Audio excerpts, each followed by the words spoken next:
Superior's Center Against Sexual and Domestic Violence has plans to paint the town purple next month.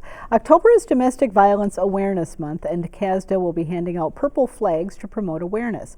An opening ceremony will be held next Tuesday to kick off the month-long effort. And here to tell us more is Jill Hinner, CASDA's Community Engagement Coordinator, and Melissa Hellerud-Story is CASDA's Domestic Abuse Coordinator. And ladies, thank you so much for coming in tonight. We appreciate it. We appreciate being here. Jill, maybe you could start by just telling us about the plans for October and why it's so important to get this at the top of the community's mind right now.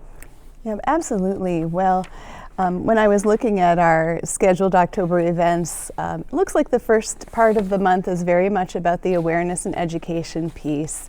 And then later in the month, we have a couple of opportunities for community members to participate in fundraisers that will support services for domestic violence victims and survivors. And of course, it's so important because really, domestic violence and the other issues that we address at CASDA, sexual assault and child abuse, should be top of mind for everyone every day of every year, because these issues are present in our community and impacting families every day of every year.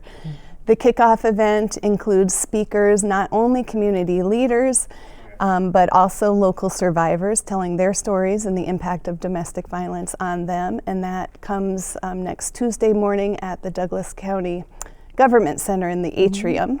And then on the 17th, there's another wonderful education and awareness event called Why Does She Stay?, which is an interactive training experience free for community members. It even includes a pizza meal at VIP over in Superior, where participants can really learn, they can role play the experience of a victim and how hard it can be to leave an abusive relationship. Melissa, maybe you can talk to us a little bit about the mission of CASDA.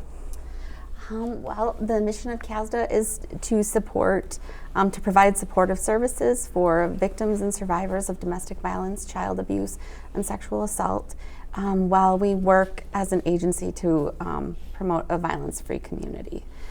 So all of our activities that we are going to be participating in and facilitating in through Domestic Violence Awareness Month really hold our mission close to them. So do victims of domestic violence contact CASDA, or are you usually notified by legal authorities?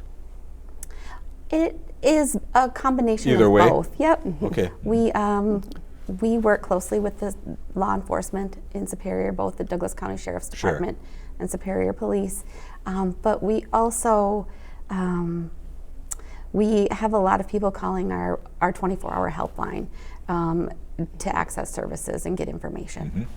Jill, you raised the question, why does she stay? And I think a lot of people ask that, what makes it so difficult for women or men to get out of abusive relationships once they're in them, or so easy to return if they do get away? Yep. And in fact, I am going to come back to the pronoun for a moment here too, because we use an exercise that's called Why Does She Stay? But it could also be called Why Do They Stay? Because certainly there are victims and survivors of all gender identities.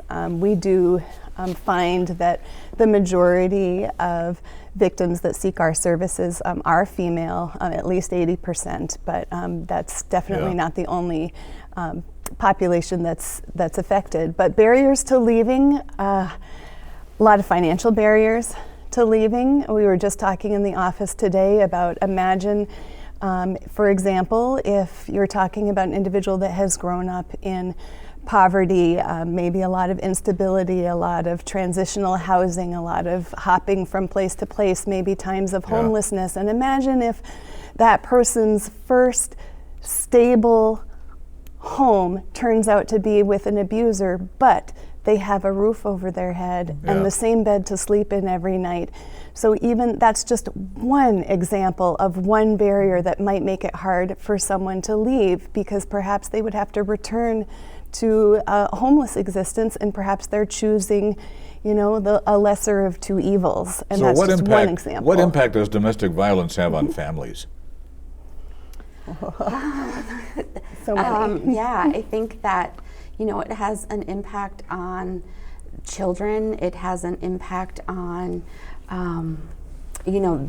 the safety that children feel within their homes. It has an impact on the mental health of the victims of violence. Domestic violence is very isolating, and so when there is violence in a home, oftentimes family and friends are not privy to that information, and so it makes everything for the victim. It makes her or him or they feel very alone, and so those are just some of the impacts at home. Once you go beyond into school settings or work settings, domestic violence has impacts in those areas as well. We only have about 30 more seconds, but what's one thing that people could do if they really want to get involved or make a difference, or just help raise awareness or educate themselves? We probably each have one thing. I'm just going to say, for here locally, they could attend our Domestic Violence Awareness Month Bowl-a-thon on Sunday, October 20th at Village Lanes over in Superior. That is a family-friendly event. It is low cost, but it is also raising funds for services to local victims and survivors. So that's one small and even fun thing that someone could do to show up for Domestic Violence Awareness Month and make a difference. Wonderful. All right, and I imagine that the activities are on your website? Yeah, All they right. absolutely are. Thank you so much for coming in and talking about this. I wish we had more time to get into it, but appreciate it. Thank you both. Thank Thank you you. so much.